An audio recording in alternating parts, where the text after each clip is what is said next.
I have a question for the houses that are within the 65 DNL area.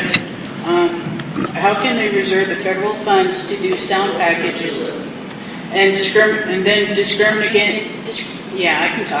discriminate against mobile home owners, condo owners, and apartment building owners? Mobile homes cannot be sound mitigated. I mean, the wall construction of a mobile home is a lot thinner, so our windows are fairly heavy and big, so to put those in, we're just not able to sound mitigate those. But not the newer mobile homes that are out there now that can. We still haven't found that it is able to. But still, Okay. what about the condo owners? We had condominium mitigation packages. There was a certain amount of money that was set aside in our last Part 150 update. So there were 7 condominium complexes that were sound insulated within the higher impact areas. So if we go through this other Part 150 study and we find that there could be additional condominiums included inside the 65 DNL and there's noise mitigation money available from the FAA, it's possible we could mitigate those. Thank you. I'll take that. That's a good comment, and I'll definitely take that back with us. I would just first like to thank everybody for having this meeting, and for all of the people, for showing up. There are a lot of people with titles here, which I'm really impressed that you all showed up at this meeting, so thank you. To my wife and my neighbors are getting really tired of hearing me bitch about the noise. Now, I have 2 questions. One is mainly kind of focused towards FAA and TRACON. On a clear day, landing to the north, this runway was supposed to be, again, I'm one of the victims. I believed that it was going to be for weather, regional aircraft. British Airways 747 is not a regional aircraft landing on the new 3rd runway. Okay, and I'm talking before you closed that other runway. All 3 runways were open. On a clear day, landing 3-4 left. Why am I seeing aircraft landing 3-4 left? Big aircraft, clearly. Why am I seeing that? We can write any aircraft on that runway, and again, it goes back to reducing those delays in the skies. If flyers like we're staying are predicting these delays coming into the airport in order to make sure that the aircraft can come in, they're landing on both the inner and outer runways. Okay, so that goes back to the increase of demand or whatever those outside of normal usages. Yeah, again, I've lived here for 40 years, lived here all my life. I bought my house right between 12th and 13th Avenue in Des Moines. 6 years ago, I knew there was going to be a 3rd runway. And I knew there were 2 runways already there. I've been a supporter of the 3rd runway. I was a supporter of the 3rd runway when I was in college. I didn't think on it. I thought, hey, that's a great idea. I've been an aviation lover all my life. My family's been in aviation. I love airplanes. Every time an airplane flies over, I gotta look at it. I am so sick and tired of these airplanes nonstop flying over my house. Again, moving, because I bought that house thinking that it wasn't going to be that big of a problem. Now, I understand they're not going to close the 3rd runway. You're not going to tear it up, and you're not going to change the way you arrive aircraft. I can see I'm fighting a losing battle. So then my next question is, what are you going to do about it? How are you going to help me? I don't have all the fancy equipment. I don't have calibrated microphones. I don't have data. I have my ears, my eyes, and a 2-year-old baby. That tells me how loud and how often these aircraft are flying over. Now, in the current house that I bought, it was built in 1992. All those streets over there to the east got all the support package on and stuff. What about all of us now on 13, 14, 12, 11, 10 that are now a part of that, what would have been a study from 23 years ago or whatever.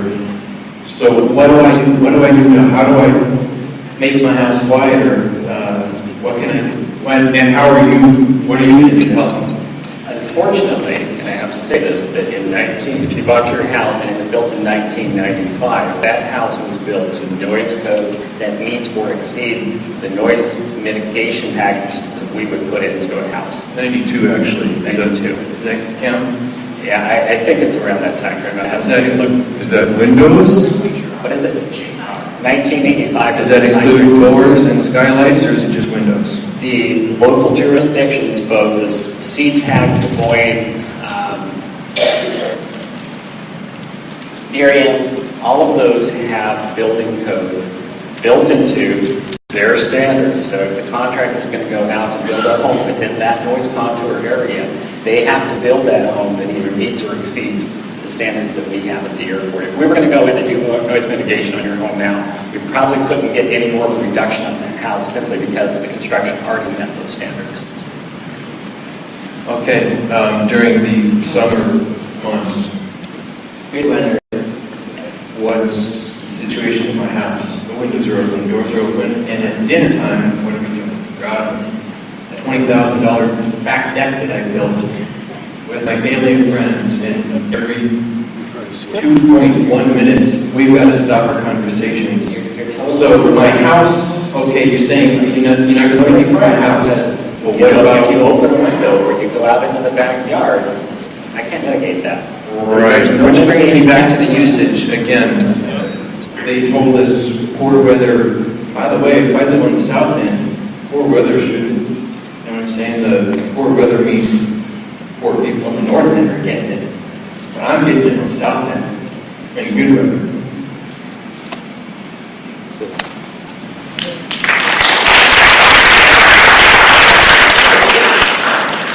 Well, I don't expect from this meeting that everybody in this room is going to be satisfied with what's going on.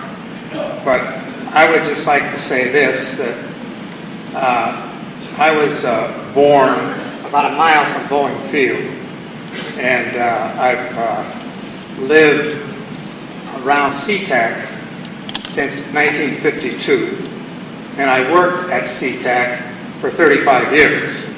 So I think I know a little bit about the Port of Seattle and the operation of SeaTac. And I want to tell you, I wish you'd put your statistics back up there that you had a little bit about, yeah, right there.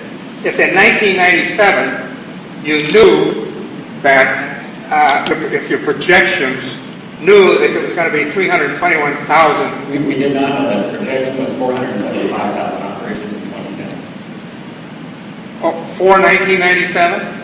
1997, we looked into the future in our crystal ball and we said we're thinking there's going to be 475,000 operations in 2010. Okay. Anyway,